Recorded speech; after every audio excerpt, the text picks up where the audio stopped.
La prisión preventiva oficiosa es la medida cautelar que consiste en privar de la libertad a la persona que está sujeta a un proceso penal sin mayor debate, sin necesidad de debatir si la medida es necesaria, pertinente, proporcional o por qué razón se justifica. Simplemente es automática. Las personas más afectadas en la imposición de estas medidas son aquellas personas que se encuentran particularmente en una situación de exclusión social. La ampliación del catálogo de delitos según la última reforma al artículo 19 constitucional representa para nuestros defensores públicos un reto. Vemos que el principio de presunción de inocencia, que es muy, es el principio y el derecho por antonomasia que se va planteando en una investigación, pues también se vería violentado.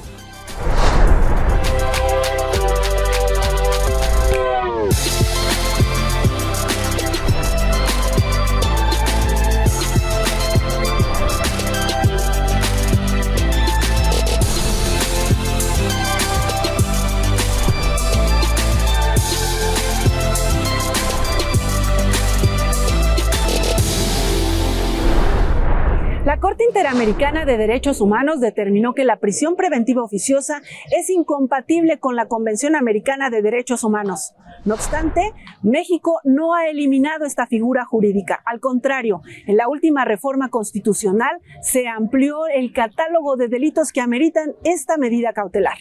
Bienvenidas y bienvenidos a este espacio del Consejo de la Judicatura Federal. Soy Verónica González y hoy hablaremos sobre defensa penal ante la ampliación del catálogo de delitos que ameritan prisión preventiva oficiosa. Comenzamos.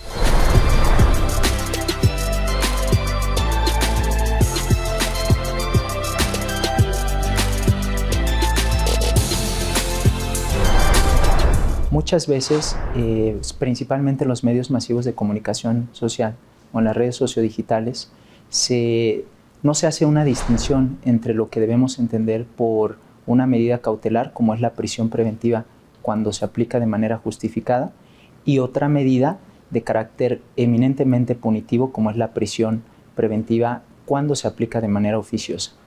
En el Estado mexicano, y particularmente a partir del derecho procesal penal y el proceso penal mexicano, se establece una diversidad de medidas de carácter cautelar. Algunas de ellas son de carácter personal y algunas otras son de carácter real, es decir, van las primeras dirigidas a garantizar, por ejemplo, la presencia de las personas investigadas dentro del proceso.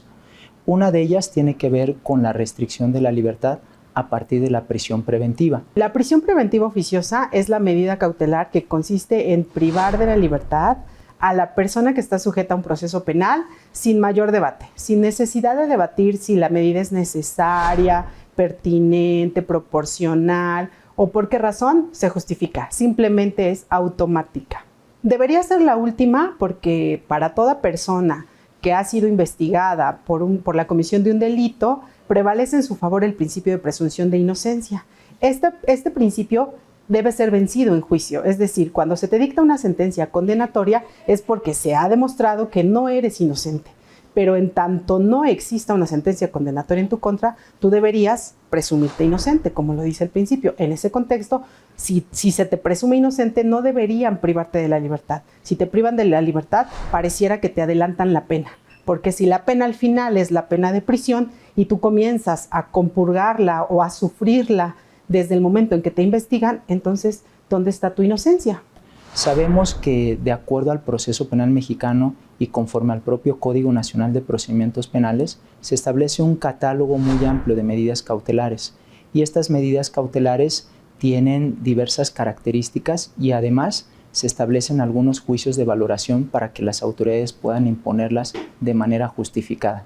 Sin embargo, en el Estado mexicano, a diferencia de muchos otros estados o sistemas de justicia penal en nuestra región o a nivel internacional, se establece de manera particular que en algunos casos, por así considerarlo, la propia ley y la propia Constitución, específicamente en el artículo 19 constitucional, la autoridad jurisdiccional, sin llevar a cabo algún debate entre las partes intervinientes, como son las personas investigadas, los defensores o en su caso también el Ministerio Público, podrá imponer de manera oficiosa una medida restrictiva de la libertad personal como es la prisión preventiva.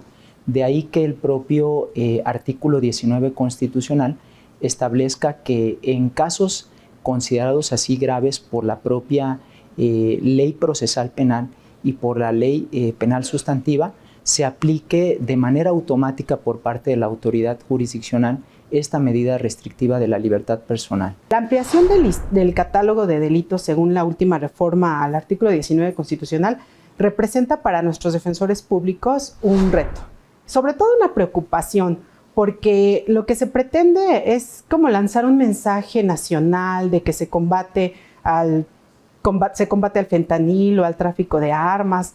Esto es como más bien política, ¿no? Me parece curioso que en el debate que se hizo en el Senado para la aprobación de esta reforma se intentara justificar con motivos sociales. Se dijo ahí, por ejemplo, que el miedo, la pobreza y la desconfianza en lo individual son tan alarmantes que motivan la necesidad o que imponen la necesidad de ampliar el catálogo de delitos de prisión preventiva oficiosa. Por ejemplo, se dijo que es un mal necesario.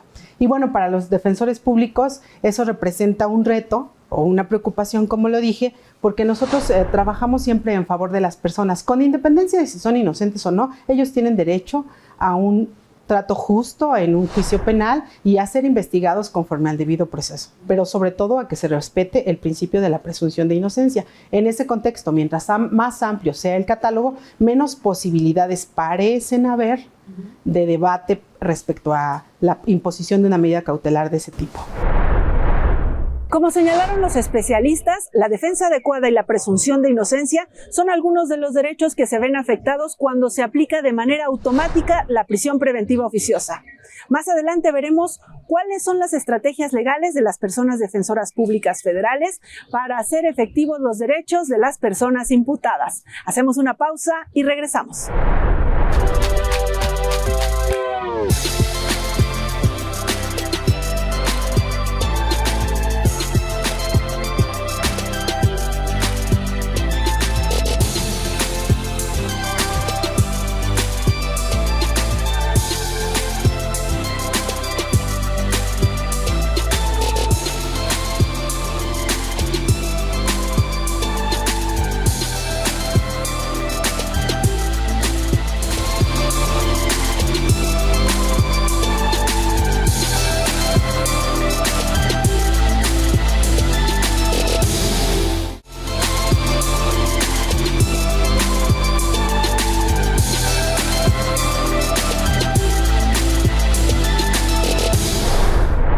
En diciembre de 2024 fue publicada la reforma al artículo 19 constitucional que amplía el catálogo de delitos que ameritan prisión preventiva oficiosa. Veamos cómo afecta esto al trabajo que realiza la Defensoría Pública Federal.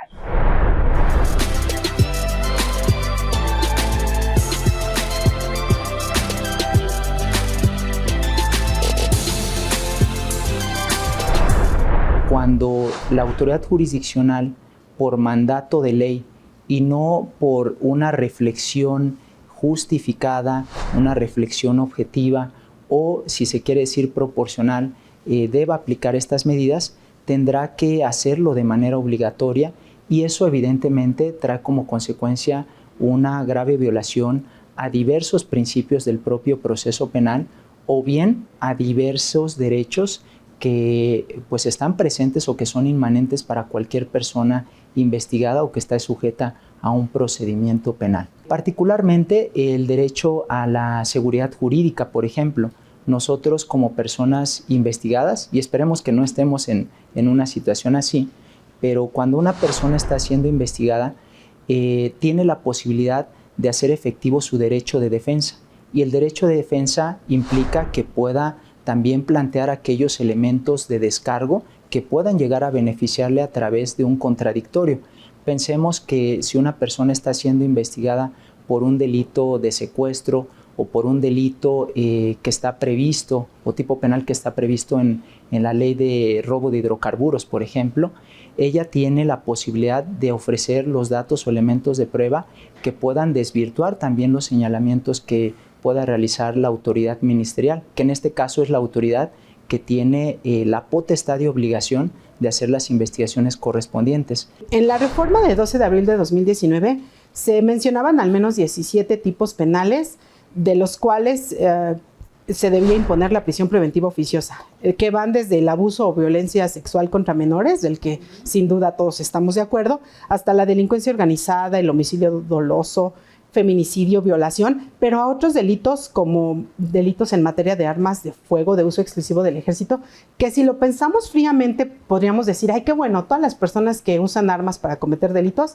que estén en la cárcel. Sin embargo, hay otros delitos relacionados con estas leyes, como por ejemplo la posesión de un solo cartucho de un arma de uso exclusivo, que podría motivar que la persona que lo tiene, bajo cualquier supuesto, ¿no? Porque podría haber cualquier explicación al respecto, pudiera permanecer en prisión mientras se determina si es o no responsable de ese delito. Otros, por ejemplo, como el robo a transporte de carga, delitos relacionados con hidrocarburos, delitos relacionados con secuestro, trata de personas, robo a casa-habitación o uso de programas sociales con fines electorales. Más o menos 17 tipos penales eran los que se mencionaban, con sus variantes. Hasta ahí se quedaba la reforma. Sin embargo, en el 31 de diciembre de 2024 se aumentaron otros nuevos como la extorsión y todo lo relacionado con precursores químicos, drogas sintéticas, y ahí se dice específicamente tráfico de fentanilo, ¿no? O fentanilo, que es lo que aparentemente se intenta combatir. Cuando una persona tiene la posibilidad de establecer su defensa, adicionalmente tiene la posibilidad también de que se garantice su seguridad jurídica haciendo los planteamientos pertinentes. ¿Qué pasaría si a la persona defensora o la persona investigada no se le permite hacer un planteamiento sobre la imposición de una medida restrictiva de su libertad personal? Eso la deja en un total estado de inseguridad jurídica.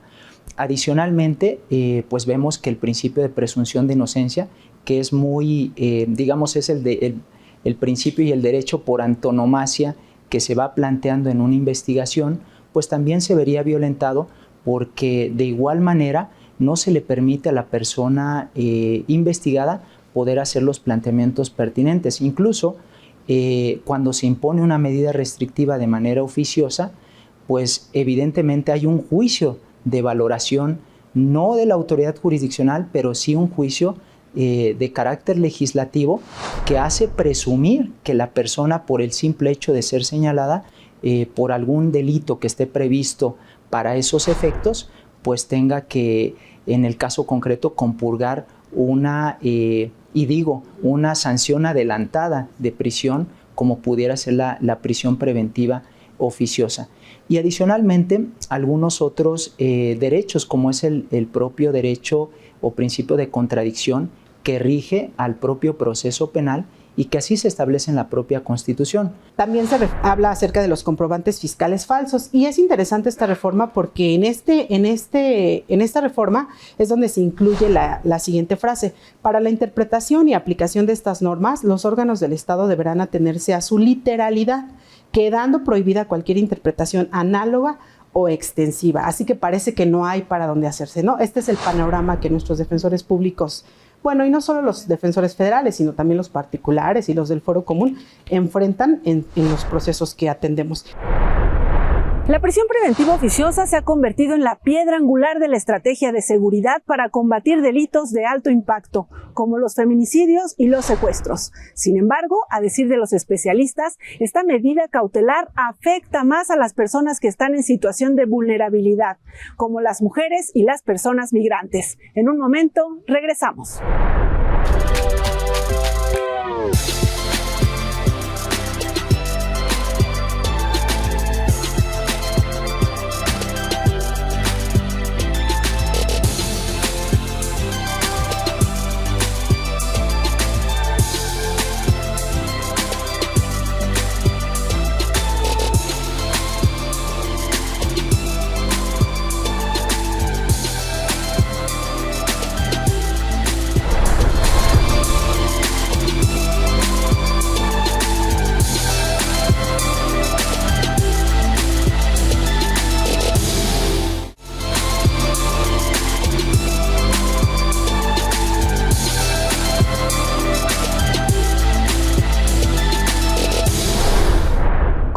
afectarle a cualquier persona la aplicación automática de la prisión preventiva?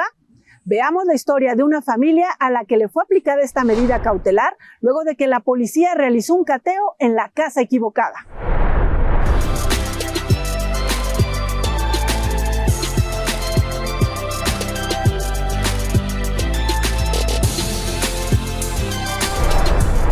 La prisión preventiva, cuando se aplica de manera oficiosa y también justificada, o como yo digo, de manera injustificada en algunos casos, afecta primordialmente a aquellas personas que se encuentran en una situación de vulnerabilidad.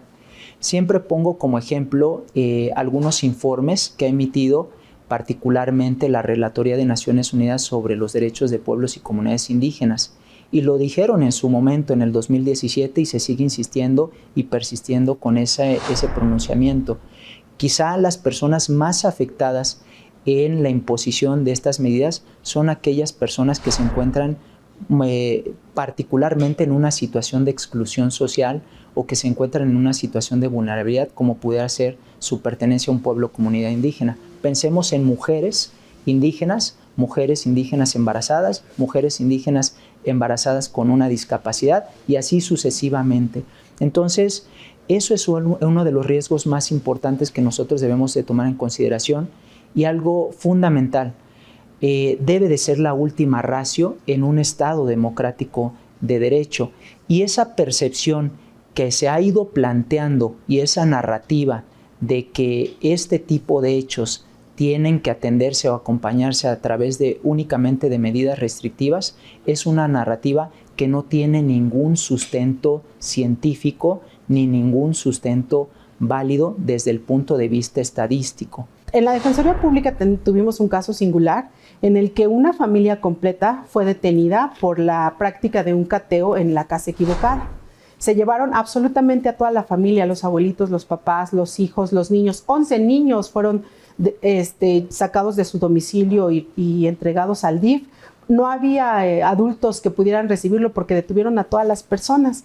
En la medida en que fueron superando sus procesos penales, algunos del Fuero Común y otros del Fuero Federal, pues fueron obteniendo la libertad, pero a algunas personas les llevó 3 años, 4 años, incluso el representado que tuvimos en materia federal estuvo privado de la libertad 7 años. Bueno, eso parece simple, ¿no? De decir 7 años, al final se resolvió y resultó inocente, qué bien. Pero ¿cuánto le cambia la vida a una persona que 7 años permanece privado de la libertad? Y no solo a la persona que permanece privada de la libertad, sino también a su familia, ¿no? A los niños que innecesariamente tuvieron que ir a parar al DIF.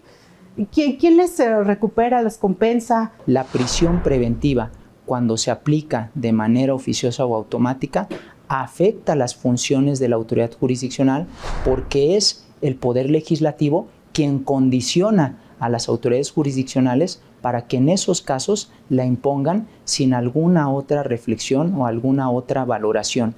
Y esto vino también a ampliarse a través de las reformas constitucionales del 2024 y curiosamente la más reciente en abril del 2025, donde a sabiendas de que se habían establecido estas, sentencias de la Corte Interamericana, donde se determina de manera puntual que la prisión preventiva impuesta de manera oficiosa es una medida de carácter punitivo y además inconvencional, el Estado mexicano, a través de uno de sus poderes, como es el Poder Legislativo, y también asusado por el Poder Ejecutivo, quizá por determinados intereses de carácter político que pudieran afectar sus propias propuestas, no solo económicas, sino también de carácter social, implementaron o establecieron de que cualquier interpretación que pudiera llegarse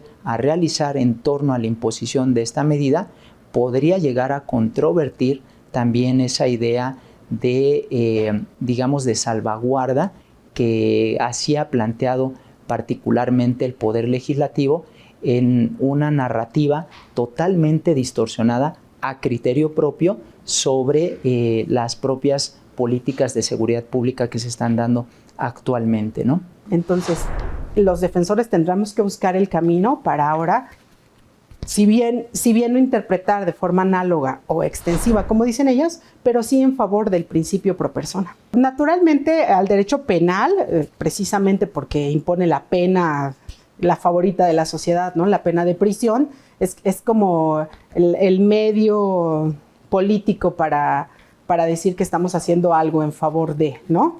Es decir, como ahorita, ¿no? Tenemos temas incluso bilaterales con Estados Unidos con el tráfico de fentanilo, y entonces digo prisión preventiva para los que aparentemente cometan ese delito. Pero hablar de que una persona cometió un delito es un nivel procesal superior, es un nivel, según la técnica jurídica, en el que ya pesa sobre la persona una sentencia condenatoria firme. Antes del dictado de una sentencia condenatoria firme, pues yo sigo siendo inocente, y si soy detenido bajo cualquier supuesto y me están investigando respecto de cualquier delito, por grave que sea, tengo derecho a que se me presuma inocente hasta en tanto no se ha vencido ese principio mediante una sentencia condenatoria firme. Impacta el derecho de defensa desde dos perspectivas a criterio particular y técnico. El primero de ellos tiene que ver con una defensa material que puede ser ejercida directamente por la persona sujeta a una investigación, y la defensa técnica ejercida por nosotros como proveedores de servicios de asistencia jurídica.